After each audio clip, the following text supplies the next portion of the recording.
Hello guys, welcome back to another live session जहां हम cover करने वाले हैं इंडिया वर्सेस श्रीलंका की ओडीआई सीरीज़ के बीच में कंप्लीट रेट्रोस्पेक्शन करने वाले हैं। हम सभी बहुत ज़्यादा निराश हुए थे ये स्कोर लाइन देख करके कि 2-0 से टीम इंडिया ये सीरीज़ हार चुकी है, जो कि हमने एक्सपेक्ट नहीं किया था। ये बात क्लियर थी क्योंकि सबने क्या बोला था, मौका गंभीर है, माहौल गंभीर है, क्योंकि गौतम गंभीर पहली बार कोच बने थे इस सीरीज़ से पहले और काफ़ी ज़्यादा चीज़ें बदली थी। जब सूर्य कुमार यादव को T20 का कैप्टन बनाया था, शुभमन गिल को दोनों टीम का वाइस कैप्टन बनाया था और रोहित शर्मा कंटिन्यू कर रहे थे एज अ कैप्टन। फिर यशस्वी जायसवाल का सिलेक्शन ना होना, रियान पराग को एडवांटेज देना, देन उसके बाद संजू सैमसन का आना, और फिर जिम्बाब्वे की सीरीज़ से लेके इस वनडे सीरीज़ तक बहुत ज़्यादा बदलाव, बहुत ज़्यादा एक्सपेरिमेंट किए गए प्लेइंग 11 में, जिससे कंक्लूजन ये निकला है कि वनडे सीरीज़ तो टीम इंडिया बुरी तरीके से हारी है। और अब आगे की क्या प्लानिंग है गौतम गंभीर, रोहित शर्मा, सूर्य कुमार यादव और बाकी सारे सीनियर प्लेयर्स के साथ, ये जानना काफ़ी इंपॉर्टेंट है, क्योंकि ये हार किसी को बर्दाश्त नहीं हो रही है। क्यों? क्योंकि फेब में खेले जाने वाली है चैंपियंस ट्रॉफी, जो कि बहुत इंपॉर्टेंट, बहुत बड़ा टूर्नामेंट है, जहाँ पे India is one of the favourites, और हम एक ऐसी टीम से हार चुके हैं इस सीरीज़ में जो क्वालिफाई नहीं किया चैंपियंस ट्रॉफी के लिए। और टीम इंडिया चैंपियंस ट्रॉफी से पहले सिर्फ 6 वनडे मैचेस खेलने जा रही थी, जहाँ से 3 तो इस सीरीज़ में खेलने थे। पहला ड्रॉ किया और बाकी दोनों हार गई है टीम इंडिया। इसके बाद सीधा फरवरी के महीने में 2025 में 6, 9 और 12 फरवरी को 3 वनडे मैचेस खेलेगी इंडिया अगेंस्ट इंग्लैंड। उसके बाद सीधा उतरेंगे चैंपियंस ट्रॉफी में। तो काफ़ी कम वनडे मैचेस हैं, बहुत ज़्यादा एक्सपेरिमेंट हो गए। रियान पराग एक पॉजिटिव ज़रूर साबित हुए, बट वनडे टीम में मुझे नहीं लगता कि शुभमन गिल और रोहित शर्मा के बाद विराट तक, यहाँ तक तो ठीक है, बट उसके बाद कहीं से शिवम दुबे की जगह नहीं बनती, वॉशिंगटन सुंदर की जगह नहीं बनती। और अब आपको समझ आएगा कि रविंद्र जाडेजा और हार्दिक पांड्या कितना बड़ा कंट्रीब्यूशन देते थे इन दी प्लेइंग 11। उनकी कमी ज़रूर खली है। और बॉलिंग में धार थी, 230 से 248 तक तीनों मैचेस में बने, तो that is a commendable task. But अगर बुमराह आ जाते हैं तो बॉलिंग लाइनअप ऑलरेडी हमारी स्मूथ हो जाती है, बट बहुत ज़्यादा गलती देखने को मिली। और एक जो कहते हैं हमारा बल्लेबाजी में कोलैप्स देखने को मिला बुरी तरीके से, तो काफ़ी ज़्यादा निराशाजनक परफॉर्मेंस था ये। और टीम इंडिया, जानते हैं हम कि ज़्यादा चीज़ें बाहर नहीं आएगी, बट रोहित शर्मा ने प्रेस कॉन्फ्रेंस में क्लियरली मेंशन किया कि we will definitely talk about this what happened in the series and it is just a series loss. उन्होंने क्लियरली बोला कि this is just a series loss, it is not the end of the world. तो एक bilateral series आना इतनी बड़ी चीज़ नहीं है, बट आप ऐसी टीम से हारे हैं जो अभी 2-3 साल से ट्रांजिशन से गुजर रही है, कोई मैच नहीं जीत रही है, वर्ल्ड कप में लीग स्टेज में बाहर हो जाती है, वर्ल्ड कप के लिए क्वालिफाई नहीं करती, चैंपियंस ट्रॉफी के लिए क्वालिफाई नहीं करती, बट आप उनके होम सिचुएशन में जाके 2-0 से सीरीज़ हार के आते हैं। तो इससे 2-3 सवाल ज़रूर उठे हैं। पहला सवाल जो सब्सक्राइबर ने यहाँ पे कमेंट में पूछा है वो बहुत वैलिड क्वेश्चन है कि इंडिया स्पिन पे फंस जाता है। आपको पुणे का टेस्ट मैच याद होगा अगेंस्ट ऑस्ट्रेलिया, जहाँ स्टीव स्मिथ ने 100 रन बना दिए थे, बट इंडिया की तरफ से कोई सेंचुरी नहीं आई थी। इंग्लैंड के अगेंस्ट हमने नागपुर टेस्ट में देखा था, और फिर उसके बाद विदर्भ में जो वहाँ पे टेस्ट हुआ था वहाँ भी हमने देखा था, वहाँ पे प्रॉब्लम हुई थी। जब न्यूजीलैंड से एजाज पटेल आए थे, वो 10 विकेट लेकर के गए थे मुंबई के पिच पे।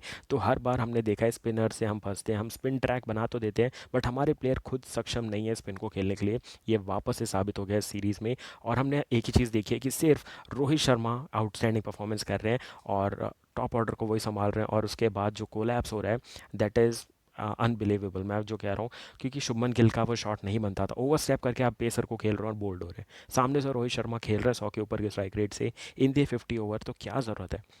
उसके बाद कोई भी स्पिन को नहीं पढ़ पाया, सब ज़्यादा कमिट कर रहे हैं। यहाँ स्पिन चल रही थी दिमाग में, पिच पे नहीं हो रही थी ज़्यादा स्पिन। ये अंदर आएगी तो मैं यहीं खेलूंगा, ये थोड़ी बाहर जा रही है तो यहीं खेलूंगा। और सबसे बड़ी गलती, आप तीनों मैचेस के हाईलाइट जाके देखो, सब ने स्पिनर को बैकफुट पे खेला है।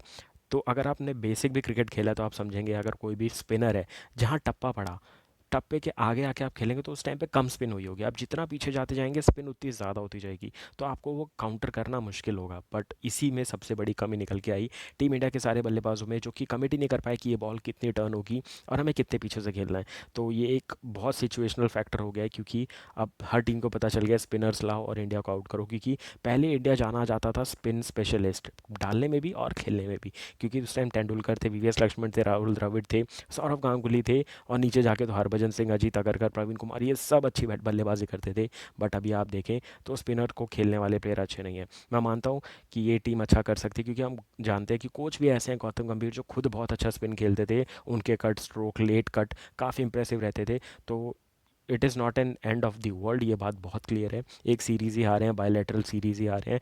और अगर मैं 2-3 महीने पहले जाऊँ, तो जो ट्रांजिशन की बात हुई थी, विराट रोहित ये सीरीज़ नहीं खेलने वाले थे, आए हैं तो हाफ हार्टेड तो डेफिनेटली नहीं खेले होंगे।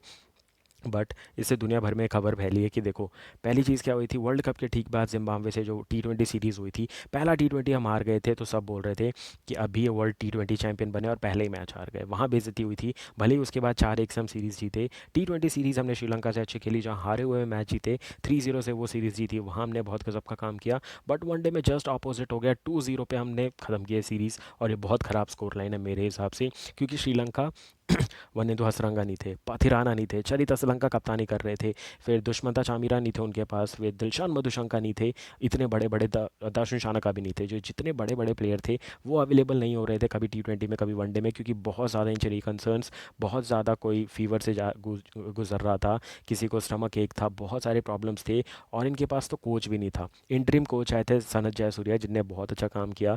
जैसा कि हम IPL में देखते हैं, आशीष नेहरा हमेशा खड़े रहते थे, बाउंड्री लाइन पे रहते थे, वैसा ही कुछ जयसूर्या ने करते हुए नजर आए, इस टीम को लेकर के चले, और अच्छी कोचिंग की मेरे हिसाब से। कोच में कोई गलती नहीं होती, एग्जीक्यूशन में हमेशा गलती होती है। अगर स्ट्रेटेजिक टाइम आउट वाली जो चीज़ T20 में होती है, अगर वो वनडे में थोड़ा सा हॉल्ट ले लेना कोई प्लेयर, तो समझ जाएगा कैसे खेलना है। क्योंकि जो हम मजाक उड़ा रहे थे श्रीलंका का इन दी T20 सीरीज़ के 140 से 170 के अंदर ऑल आउट, वही सेम इंडिया से देखने को मिला। 38 पे पहला विकेट गिरा था, और 138 पे ऑल आउट हुए हम भी।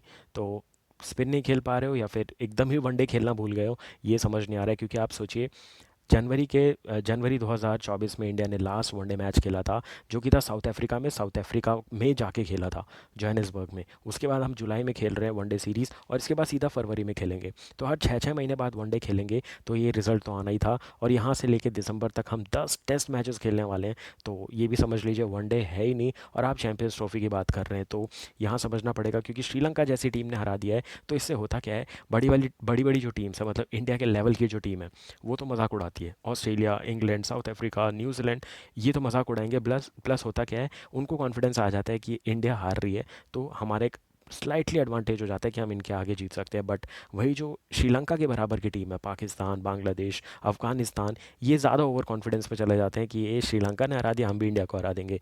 तो इससे थोड़ी खलबली बाकी टीम्स में भी होती है। But as a unit, as a team, हम जानते हैं कि रोहित शर्मा एंड कंपनी क्या कुछ कर सकते हैं। वापस से रीग्रुप करेंगे, वापस से भिड़ेंगे, क्योंकि अब इनको फोकस करना है बांग्लादेश से आने वाली 2 टेस्ट मैच की सीरीज़ पे। और test match is the ultimate test, वहाँ पे पता चल जाएगा कौन कितने अच्छे फॉर्म में है। सबसे ज़्यादा सरप्राइजिंग चीज़ ये है, तीनों वनडे मैच में एक भी सेंचुरी नहीं देखने को मिली। जो हाफ सेंचुरी आई वो सिर्फ रोहित शर्मा से 2 आती हुई नजर आई, उसके अलावा किसी का बल्ला नहीं चला।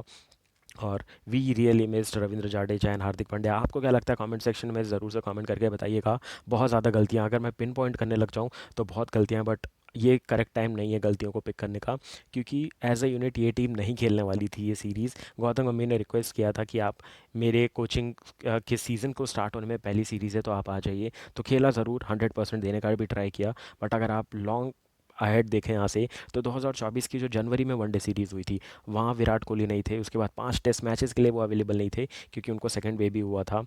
तो वो बहुत टाइम से क्रिकेट से दूर थे, खासकर वाइट बॉल क्रिकेट से। डायरेक्ट आए, IPL खेला, वर्ल्ड कप जीता, और अब खेल रहे हैं। तो किसी प्लेयर पे हम पिन पॉइंट करके नहीं बोल सकते किसने ख़राब खेला। बट एज ए यूनिट हमारे पास बहुत कम टाइम है वर्ल्ड कप के लिए तैयारी करने का, मतलब चैंपियंस ट्रॉफी के लिए तैयार करने का। और जो हम इंग्लैंड से 3 वनडे मैचेस खेलने वाले हैं, वहाँ लगभग हमें बेस्ट 11 उतारनी है, और वहाँ हमें अपनी 15 फाइनल करनी है, जिनको हमें चैंपियंस ट्रॉफी के लिए सेलेक्ट करना है। तो अगर आप मेरे को, जो अभी यहाँ पे लाइव कमेंट आ रहे हैं कि क्या 15 हो सकती है, उसको अगर मैं डिस्कस करूँ, तो शुरुआत हो सकती है सबसे पहले रोहित शर्मा, विराट कोहली की, और उसके बाद शुभमन गिल रहेंगे। जायसवाल का सिलेक्शन हो सकता है, क्योंकि यशस्वी जायसवाल ने बहुत कमेंडेबल टास्क किए हैं।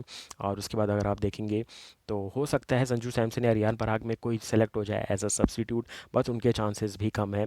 और उसके अलावा अगर आप देखेंगे, तो रविंद्र जाडेजा आ जाएंगे वनडे फॉर्मेट में, हार्दिक पांड्या में भी star mark, then Jasprit Bumrah, Harshdeep Singh, फिर Avesh Khan as a specialist fast bowler हो सकते हैं, देन सिराज हो सकते हैं। स्पिन बॉलर में कुलदीप यादव तो डेफिनेटली रहेंगे, देन अक्षर पटेल, वाशिंगटन सुंदर भी हो सकते हैं। बट मेरे हिसाब से शिवम दुबे की जगह बिल्कुल भी नहीं बनती है स्क्वाड में, और उनको बिल्कुल भी सिलेक्ट नहीं करना चाहिए। ये मेरा क्लियर इंस्ट्रक्शन है। बट देखो कितना फॉलो करते हैं। बट ये सीरीज़ निराशाजनक रहेगी, हम सबको याद रहेगी ये सीरीज़, क्योंकि 27 साल का सूखा मिटाया यहाँ पे श्रीलंका ने। 1997, यार उस साल मैं पैदा हुआ था, उस साल जीती थी श्रीलंका आखिरी सीरीज़, और उसके बाद अब जीत रही है। तो आप समझ सकते हैं कि बहुत समय हो गया इनको सीरीज़ जीते, और अब जीत गए हैं, तो एक स्माइल तो उनके पास भी आई होगी। अच्छा लगता है कि अपना पड़ोसी देश इतना अच्छा क्रिकेट खेल रहा है। बट हम इतना बड़ा नहीं हार सकते थे यार, 2-0 नहीं हार सकते थे, भले ही हम 2-1 हार जाते।